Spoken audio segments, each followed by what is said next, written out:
A opowiedz, gdzie ty dzisiaj byłeś? Nie wiem. Jak to nie wiesz? Gdzie dzisiaj byłeś? Nie wiem.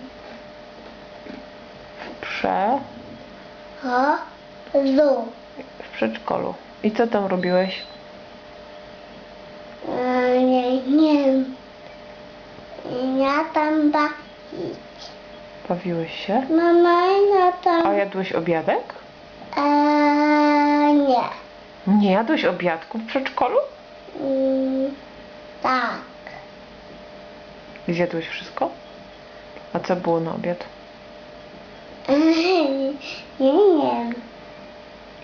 Nie wiesz. Kuki. Nie kuki. Ogórki? Nie. Buraki.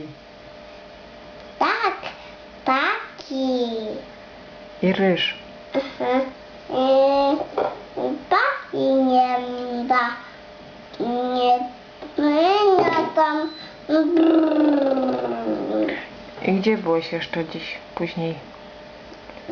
Nie wiem. Idą.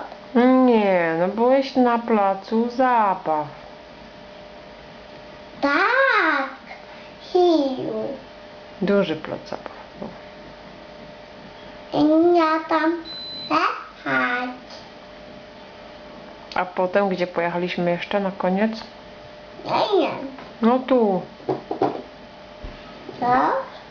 Gdzie byliśmy? Tu. No gdzie to kupiliśmy? Tam. No, do McDonalda.